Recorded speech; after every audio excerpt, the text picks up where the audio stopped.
Welcome to Raise the Line with Osmosis.org, seeking solutions with leading experts on how to increase healthcare capacity so people can get the care they need during the COVID-19 crisis and beyond. Hi, I'm Shiv Gaglani. While we've all been hearing a lot about the metaverse and the exciting opportunities it presents for entertainment over the past year, we're really curious to know about how it'll impact the workplace as well as healthcare. With us today to help add some detail to that picture is one of my closest friends and former Osmosis colleagues, Dr. Vishal Punwani, who's the CEO and co-founder of SoWork, which is helping companies move their offices from Earth to the cloud while building world-class culture, productivity, and cohesion along the way. Vishal has built an impressive career in medicine and business and is currently a startup advisor at Harvard and Oxford universities and entrepreneur in residence at Harvard Alumni Entrepreneurs. And as mentioned, he also was one of the earliest Osmosis teammates as a medical editor and also used to work at the Khan Academy, where he knew our current chief medical officer, Dr. Rishi Desai. So Vish, congrats on all your success and great to have you on. I'm so glad to be here, Shiv. You're also one of my best friends. So this is just exciting for me. Yeah, we've come quite a long way since those early days, pumping out questions in the Mather dining hall at Harvard University. So let's start by, I obviously know all about your background, but for our audience's sake, you have a really interesting background, having studied in Canada and Australia as a physician, getting into entrepreneurship, now running your own company. Can you talk to us a bit about your own background and your story, like any of the career highlights? Sure. Yeah. I mean, I always get a lot of intrigue around like how I jumped from medicine to tech, but it actually was almost the other way around in the beginning. So, I've been a nerd since I was, 4 years old or something like that when my mom got me my first NES Nintendo system. And this was in Jamaica. I grew up in the Caribbean. And, my parents got us some video games. Like in Jamaica, there's like, at least where we live, there wasn't that much to do besides like run away from stray animals and like play video games. And so we were like, yeah, we'll stay inside and play some video games.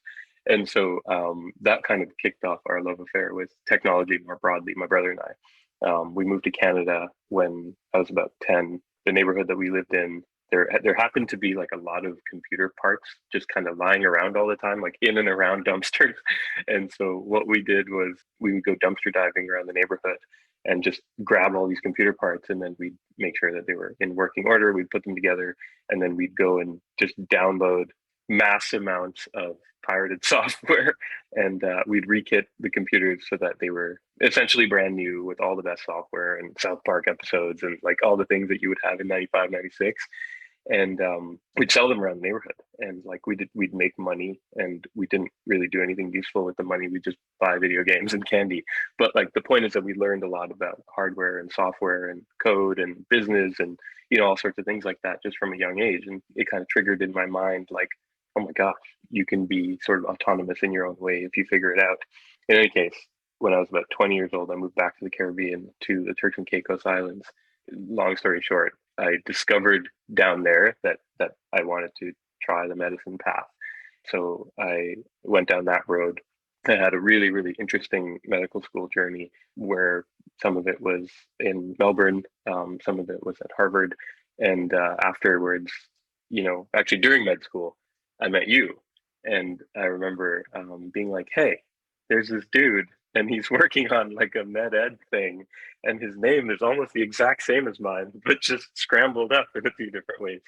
And so we ended up working together, and I could honestly say that you were the one who got my entrepreneurial spark going again. And it was when I was in med school, so I was very conflicted. I was like, okay, well, am I going to go down the medicine path fully, or am I going to do this thing that I really think is in my blood, which is to be a founder? But I think like the way that you conducted yourself and ran the company, I feel like those are some of the best times of my whole life. You know what I mean? I learned how to be a CEO from you, and wouldn't trade that. And so I think there's a lot of really key pivotal moments that happened, but certainly when it was just me, you, Ryan, Caleb, Dawson, Sam, that was one of them. That's super generous of you. And obviously everyone who knows you, Vish, knows that you're just natural at leadership and very charismatic. And I think the medical community probably felt sad that you aren't practicing anymore, because obviously connecting with patients is a big part of who you are and what you're able to do and add value.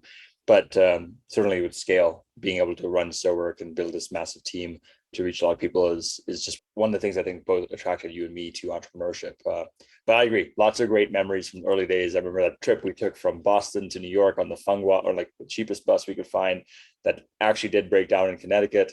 Wound up taking an Uber and barely made it on time for our meeting with Medscape. Some of the best memories for sure in the early startup days. Totally. And when I beat you at ping pong, do you remember that? Oh, I don't remember that. I think Oh yeah. we have to cut that out of the podcast. But but a lot of the people who listen to the podcast, as you know, are people like you, people like me, who are in healthcare careers. Maybe they want to maintain that, or they want to leave, either way, and start their own company, join a company. Lots of excitement in digital health. Talk to us a bit about kind of your own medical journey. Like, what are the things maybe you're most proud of or miss? And then are there any things that you learned pursuing the career in medicine that have helped you now as a successful founder and CEO of a company? So it's a really great question. Medicine has been really foundational in terms of helping me to sit and do work for like 25 hours at a time without moving. So honestly, I rely on that a lot because there's just so much work to be done, especially in the early days.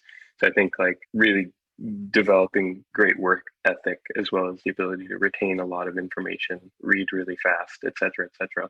Those are all kind of like hard skills that I think are important for successfully founding a company. In terms of and this is going to sound totally crazy, I think, but I still try to work a little bit every year in medicine to remind myself, well, for one, it's to keep my skills sort of up to date and ready for action. But another reason is so I can remind myself the exact type of culture that I don't want to build in my company. And I know it sounds very damning, but and I think medical culture is changing. But I think whenever I go back, I see a very hierarchical system where people don't necessarily look out for one another. We actively go against all of the best research that we have in terms of self-care and sleep and working with colleagues and developing strong relationships at work, and all of those different things, and obviously building a trusting relationship with the public, etc. And all of those things really take to heart, and it's nice to have that reminder every few months so that I can come back to SoWork and say, hey, how do we make sure that we don't build a culture like that? And for all its faults, like obviously the medical system is working, like we are helping, we're saving lives, we're doing things that we need to do, but at the same time, like I always like to think, well, how could we do better?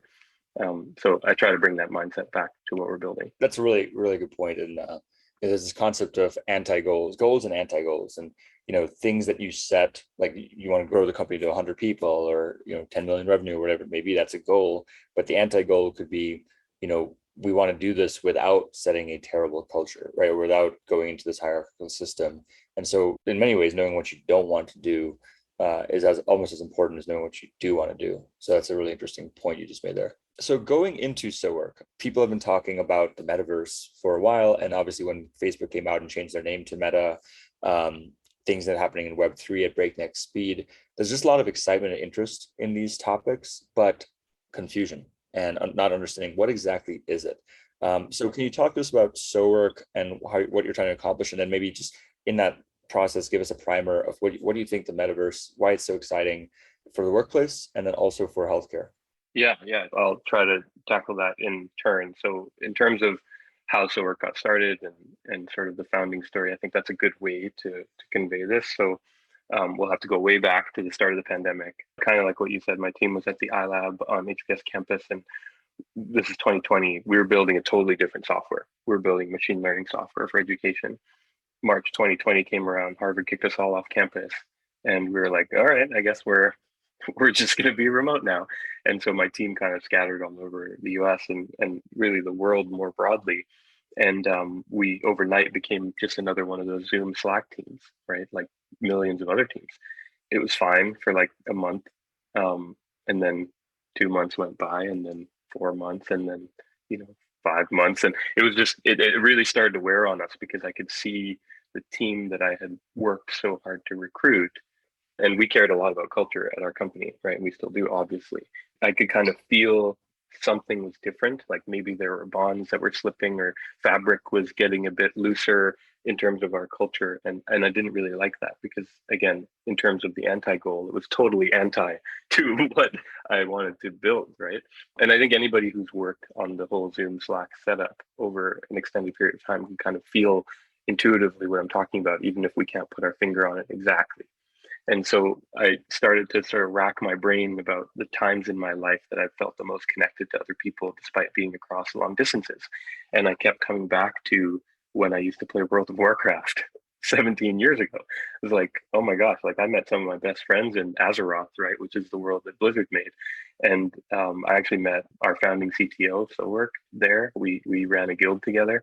I met one of our designers there. I met one of our product people there. I met some of my other investor friends in there. Like, this is crazy that all of that happened. We had no video, we had no audio, no, like, not a real good text chat, but we were just our avatars in the game world. And somehow all of that bonding and tightness happened. And we also managed to get great, quote, work done together. If you look at this is really nerdy, but the rating that we did. And so, I said, okay, well, what happens if we build like a WoW light where we'd all sort of have our avatars and we'd be in a game world? Like, could we recreate that feeling of connection again? And so we got to work building that. And then we added in like a video layer and an audio layer and security and encryption and privacy, like all the things that a business would need so that we could function effectively. And a couple months later, October 2020, we launched our V1. And it was pretty jank, but it, like, completely, after working in there for about a week or two, it completely transformed literally the fabric of my team. Like, we felt like we were together, even though we weren't together. We felt closer again. We felt more connected. People felt like they had more autonomy. It was just an incredible transformation. And so that's kind of how we started. We started to invite other teams that we were at Harvard with into our little virtual office. And they were all like, oh my gosh, can we have one of these? And then they would tell their friends, and their friends would say, oh my gosh, can we have one of these? And that's kind of how we decided to put our old software on the shelf completely and just focus on what we were building with SoWork. That's awesome. And that echoes a lot of stories of many successful companies, including Slack itself, right? Like, Slack was an offshoot of this gaming company that then wound up becoming the product and the thing that got the most traction. So remote work, distributed work, and now telehealth too, in the context of the pandemic, everything going digital and virtual has been a clear trend before the pandemic, and then the pandemic accelerated it. There's obviously been somewhat of a return in some places for some of these things, but it's not going to be pre-2020 levels pretty clearly. So talk to us a bit about the metaverse, its impact on the workspace, like why use SoWork versus just Slack or Zoom, and then any reflections wearing your MD stethoscope as well of like, what do you think the metaverse or SoWork could even do in healthcare? And maybe you already serve some healthcare clients. I know one of your biggest clients is Tinder, which is not a healthcare company, but there's a lot of health ramifications that come out of Tinder clearly. So, tell us a bit more about the metaverse for work and healthcare. Yeah, no, it's a great question. When we sort of look around the work world today, we kind of see a number of travesties, in my opinion. So, for example, on the people side, like, we bucket these into three things. We have the people/employee side, we have the company side, and we have the planet side. And when I think about the people side, Slack and Zoom, it's not a very human way to work. It's not a very human-centric, social, connecting experience for people. And I think that, that's one of the things that people miss a lot about the physical office, is because even though they don't like the commute and they don't like the parking and they don't like the leaving early and all the different things that come with the workplace, currently in other softwares that allow you to work remotely, people still complain that there's the lack of social connection. And otherwise, we wouldn't be seeing this huge push to return to the office by some stakeholders. It just wouldn't be a thing.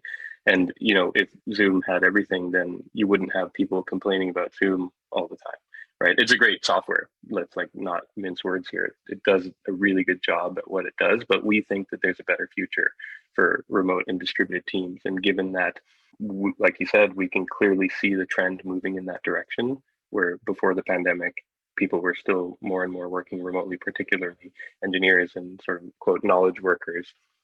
Post-pandemic or mid-pandemic or wherever we are in the pandemic, we can see the trend accelerating. What our goal is how can we make things much more human? That's really fascinating, and I agree. As you know, Osmosis has been distributed from the beginning, and the in-person get-togethers, like the ones you and I had in Seattle, or just at AAMC conferences, were just so important to build that trust and camaraderie and friendship.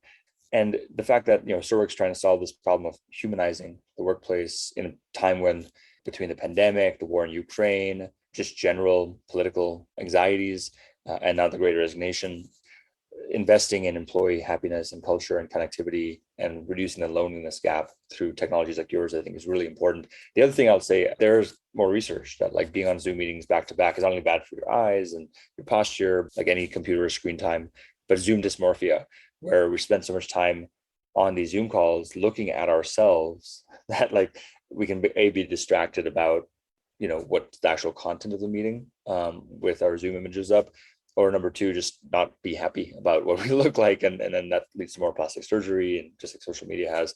So those are important points for people to note. So you're solving this by creating this virtual environment. Can you talk to us about some of the successes as well as maybe applications to healthcare? Sure, yeah. I mean, to kind of tie this back to what you're saying earlier, when you move to a Zoom Slack world, you kind of are reduced to a 2 by 3 centimeter video box, or like just a line in Slack, like that's your name and that's who you are, and maybe a profile picture. And one of the things that we know is really important is for people to have a sense of self at work, right? And for people to have a sense of agency at work. And for the listeners who aren't aware, the way SoWork works is basically it's like an MMO workplace, right? So you go in, it's a big virtual world. There's lots of offices that kind of live in there. If you can run around the neighborhood and see all these buildings, and many of them have logos on them, and those are companies who all work in there, and you can go knock on their doors if you want, but maybe don't do that if you don't know them.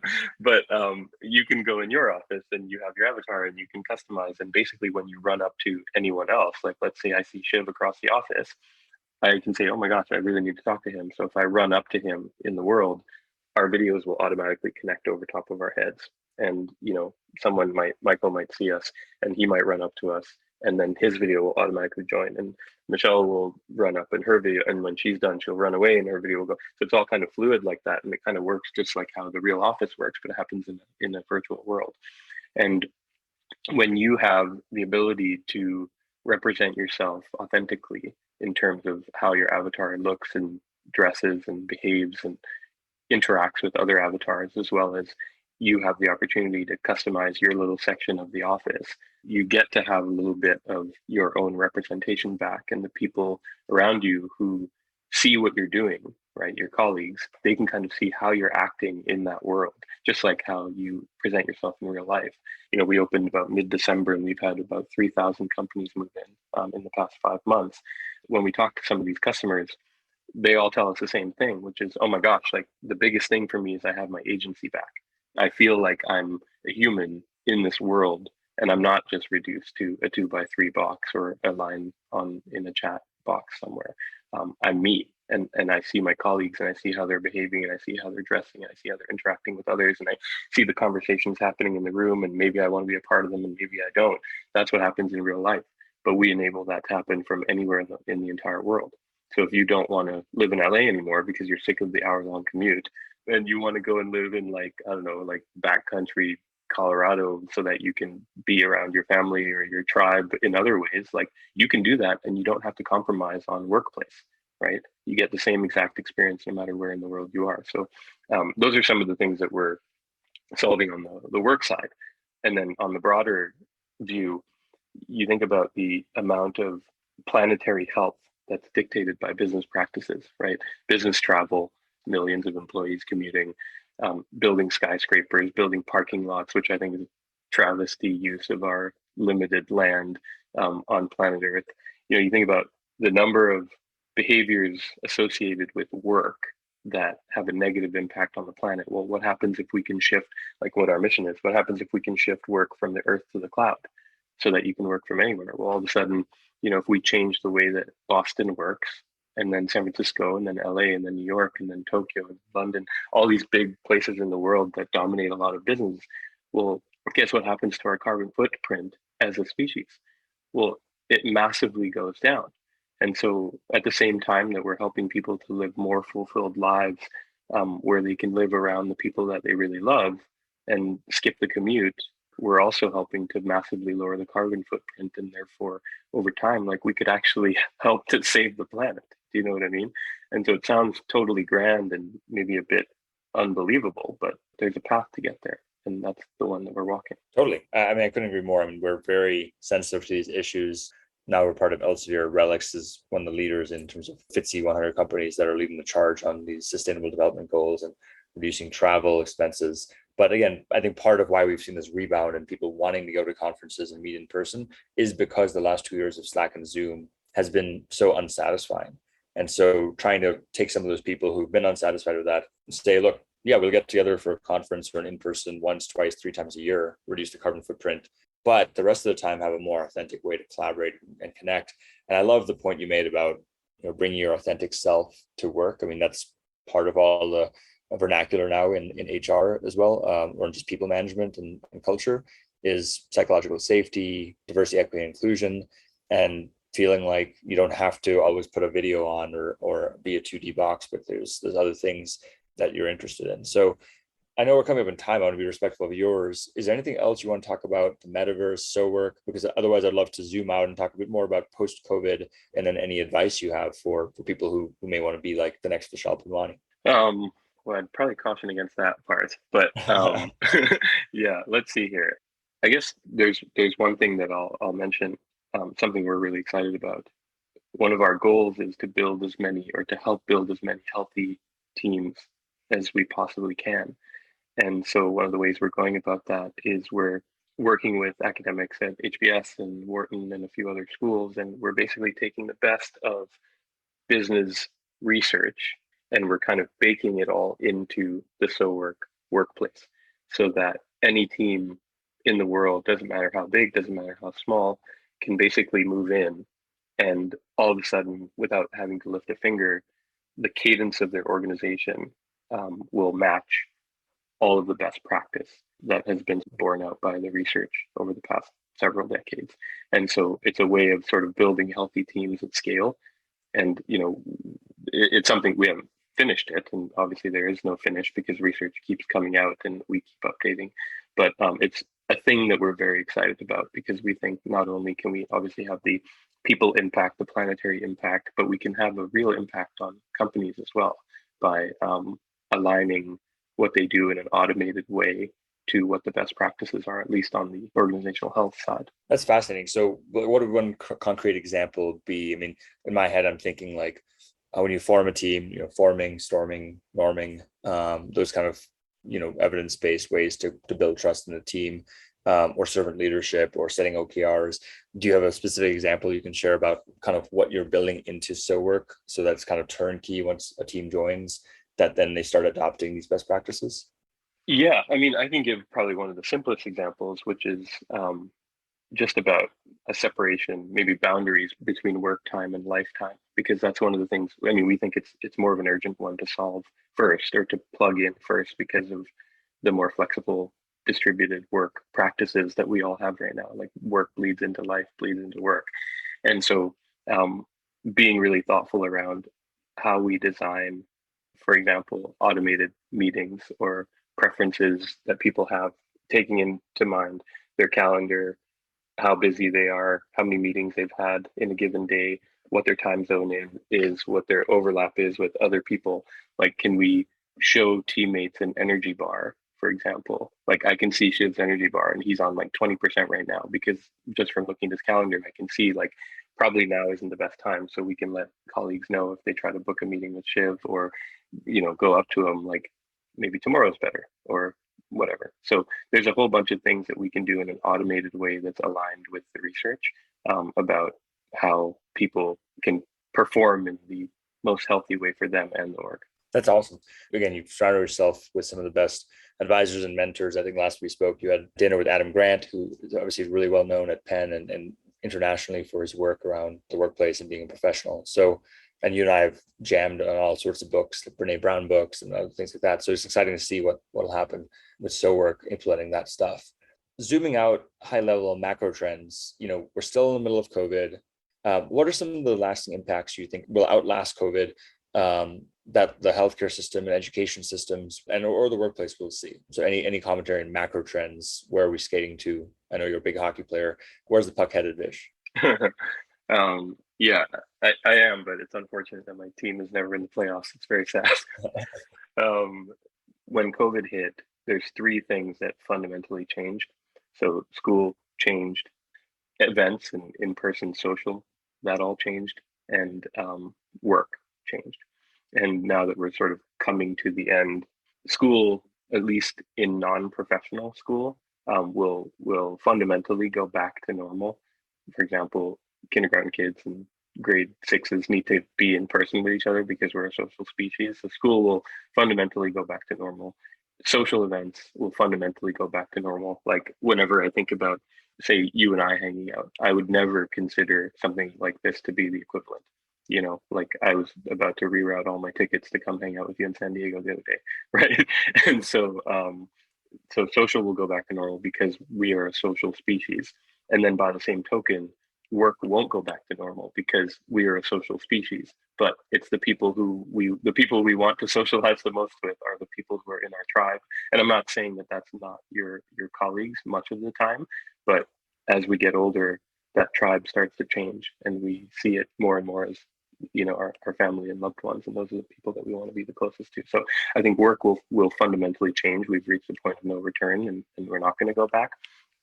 From a healthcare perspective, I think COVID has really revealed some gaps. There's a few comments I have. One is we'd better figure out a way to train more healthcare providers, doctors, nurses, and so on. I think there's a software somewhere. Osmosis. Yeah, You'd have to fact check me on that. We'll follow. We'll put it in the show notes. Hopefully, our audience will come across the software you're talking about. That's supposed to make med school a lot easier and help train them, right? Yeah. I think I read about that somewhere. Oasis, something like that. Yeah. Osmosis. I think that's what it's called. And then the other thing is we'd better figure out a more humane way. Just going back to workplace culture, like a humane way to ask all these people to put their literal life on the line, right? In terms of good coverage for doctors and nurses, better pay, a kinder work environment that kind of respects their humanity and the sacrifice that people make to go down these paths. And these are all reasons I stopped full-time medicine, by the way, right? The calculus just didn't add up to me. So that's one of the things that really urgently needs to be figured out, because I think where there's a will, there's a way, and the money's there, and the training schemes are there. It's just that we need to do something about it. And then I think, without getting into the politics, we'd better figure out a way to strengthen the trust between doctors and the general public, because I think that goes a long way too. So those are some ways that I think in the post-COVID world we have the opportunity to learn and do things differently. Yeah, a great summary. It was a hard question, but you summarized a couple of key points that I think resonate really well. So my final question for you is there any advice you'd like to give to, again, people who aspire to be like you, who are maybe pursuing careers in healthcare, entrepreneurship, digitization, et cetera? So any advice you've learned over your own career that you'd like to impart? So there's a couple things. Like, one is, if you want to stick with medicine full time, then I think there's a few things. One is keep trying to change the culture. Like, again, we all actively go against the recommendations for sleep and respectful workplaces and colleague relationships, and even kindness to yourself, managing your own emotion, helping other people manage their own emotions. So keep trying to change that in medicine, because over time, like the the phrase about the arc of justice is long and bends in the right direction. And the other thing is, I think, try to look ahead in tech to see what medical specialties are going to be completely overhauled in short order, relatively speaking, due to changes in artificial intelligence, machine learning, specifically computer vision, etc. So that you don't commit yourself to a field for 7 years that will radically change without you being prepared for it. So radiology is just the biggest one on my mind, but there's plenty of others. So just kind of keep abreast of the latest developments in technology as it relates to medicine. Another thing is just find mentors who are doing the things that you want to do, because most of us actually want to help students and trainees, because we remember, like, it wasn't like I only graduated like 5 years ago, it wasn't really that long ago. And when you're evaluating mentors, again, like what we were saying, the anti goal, like look at who you don't want to be like, and try not to make similar choices that led them to that path, right? It's like a subtractive approach that works as well.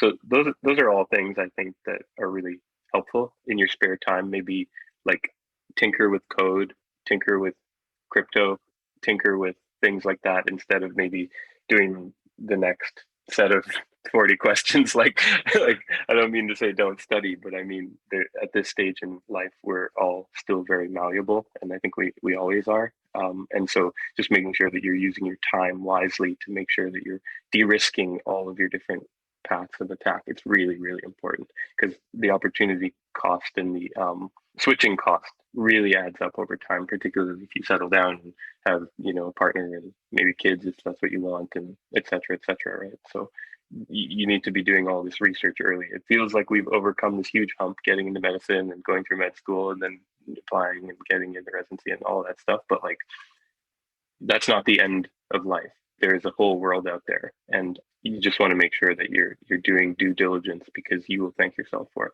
Yeah, that's awesome advice. Both you and I have stepped on and stepped off this escalator along the way that many people just kind of ride the entire way and have very fulfilling careers doing that. But I think it's important to know that a lot of these decisions are reversible. So Vish, super fascinating conversation. Really proud of everything you've done, what you're doing at SoWork, and how you're building that culture and traction, and trying to make the workplace a lot more human. Appreciate you coming on, and thanks for all that you do. My pleasure to be here. And like I said, man, I could not have done it without you. I think you were my model as CEO. I learned a lot from you, and you don't know how grateful I am. So I'll tell it to your big audience here. I'm very grateful for this, man. Thank you. Awesome, Vish. Thanks again. Feelings mutual. And with that, I'm Shiv Gaglani. Thank you to our audience for checking out today's show. And remember to do your part to flatten the curve and raise the line. We're all in this together. Take care.